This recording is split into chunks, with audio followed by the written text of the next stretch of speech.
మించి మేము మాత్రం మా వాటాని మేము వదులుకోవడానికి రాష్ట్ర పార్టీగా కాంగ్రెస్ పార్టీ ప్రజాప్రభుత్వం సిద్ధంగా ఉండదు, లేదు, ఉండబోదు.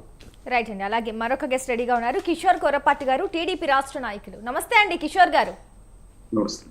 రైట్, మనం వింటున్నాం, ఇప్పుడే మనం కాంగ్రెస్ వర్షన్ విన్నాం. అంటే వాళ్ళ రాష్ట్రానికి రావాల్సిన నీటి వాటాను ఎట్టి పరిస్థితుల్లో కూడా మేము వదులుకోము అంటున్నారు. అంటే తెలంగాణకు ఇచ్చాక మిగిలినవి మీరు తీసుకోండి అన్న వర్షన్ వాళ్ళ దగ్గర నుంచి మనం వింటున్నాం. మరి దీనిపై మీ అభిప్రాయం ఏంటి? అందరికీ ముందుగా స్వాతంత్ర దినోత్సవ శుభాకాంక్షలు. ఈ రోజున ఖచ్చితంగా తెలంగాణకి నీటి ప్రయోజనం నిండకుండా ఖచ్చితంగా ఆంధ్రాకి వాటర్ ఇచ్చే ప్రసక్తే ఇక్కడ లేదు. అది 100% కూడా మనం ఒప్పుకుంటున్నాం. కానీ అట్ ది సేమ్ టైం గత 100 ఏళ్లలో ఎన్ని వేల టీఎంసీలు సముద్రంలో కలిసిపోయినాయి. ఈ రోజున కాంగ్రెస్ పార్టీ నాయకులు మాట్లాడుతున్నారు, మేము అంతా కూడా మంచి చేసాము, తెలంగాణకి ఎటువంటి హాని చేయలేదని. ఈ రోజున హడావుడిగా విభజన జరిగే టైంలో మీరు చేసిన ఎన్నో తప్పిదాల వల్ల ఈ రోజు కూడా తెలంగాణ చాలా ఇబ్బందులు పడుతుందని కూడా మీరు గమనించాలా. ఇంతకుముందే మన రేవంత్ రెడ్డి గారు ఇప్పుడు ఇక్కడ మాట్లాడుతున్నారు, సిఆర్ఈడిఐ ఫంక్షన్ కూడా మాట్లాడుతున్నారు. ఈ రోజున హైటెక్ సిటీ లాంటి నగరాలని నిర్మించింది కూడా చంద్రబాబు నాయుడు గారే. ఇప్పుడు ఆ మాట నేను మాట్లాడితే ఎక్కడ ఇదంతా కూడా తప్పు పడతారు, కానీ ఉన్నది ఉన్నట్టుగా చెప్పుకోవాలి.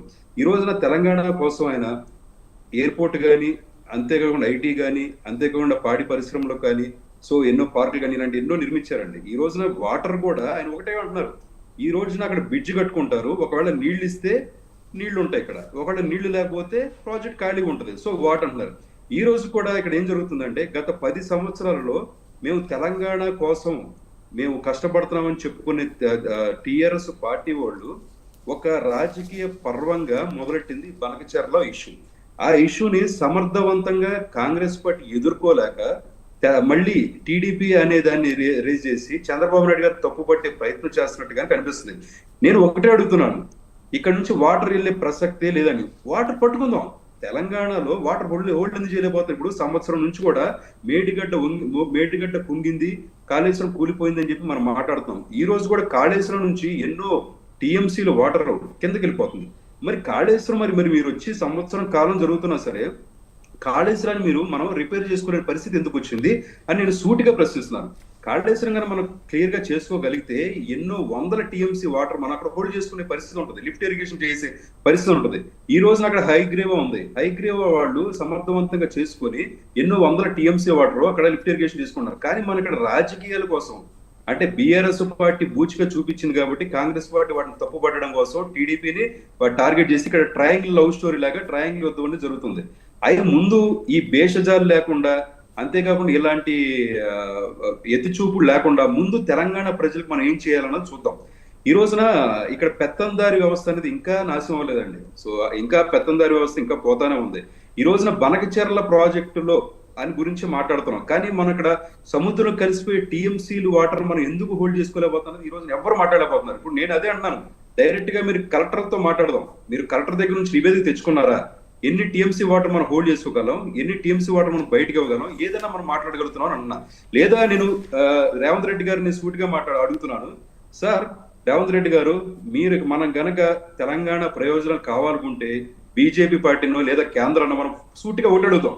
బనకచెర్ల అనేది వివాదం అనేది మనం మాట్లాడే ముందు మన ఇక్కడ నీళ్లు ఒడిసి పట్టుకోవడం కోసం ప్రాజెక్టులు అనేది చేసుకోగలుగుదాం అంటున్నాను. ఇక్కడ మన బేసిన్ సైజు అంత పరిమితి అనేది లేదు, చాలా చిన్న పరిమితిలో ఉంది. ఆ బేసిన్ సైజు పెంచుకుందాం, అంతేకాకుండా కాళేశ్వరాన్ని బాగు చేసుకుందాం. కాళేశ్వరం వల్ల అక్రమాలు అనేది మనం ఎత్తి చూపింది చాలు. ఆల్రెడీ బీఆర్ఎస్ దొంగలని చెప్పి ఇక్కడ ప్రతి ఒక్కరు కూడా తెలిసిపోయింది.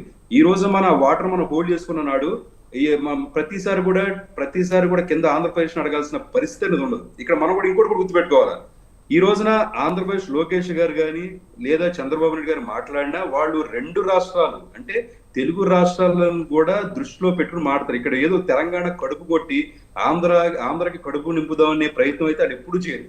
ఎందుకంటే ఈ రోజున తెలుగుదేశం పార్టీ అనేది ఇక్కడ తెలంగాణలో కూడా ఇక్కడే పుట్టిన పార్టీ, ఇక్కడే ఎన్నో సంవత్సరాల నుంచి ఉంది, ఇప్పుడు కూడా ఉంది. ఒకవేళ కనుక నిజంగా తెలంగాణ ప్రజల కనుక అన్యాయం జరుగుతుంటే ఇక్కడ టీడీపీ అనేది కూడా ఎందుకు చూసి ఊరుకోదు. మేము కూడా రోడ్ల మీద వస్తాం, మేము కూడా చంద్రబాబు గారు చేసిన తప్పని చెప్తాం, కానీ అక్కడ ఎక్కడ కూడా తప్పనేది జరగట్లేదు. నేను ఒకటే చెప్తున్నాను, మనం ఇక్కడ తెలంగాణలో కిందకి నీళ్లు పోనీయకుండా ఇక్కడ మనం ఒడిసి పట్టుకునే ప్రయత్నాన్ని ముందు మనం చేద్దాము. ఆ తర్వాత ఎదుటి వాళ్ళు మన దొంగ అనేది తర్వాత మాట్లాడదాం.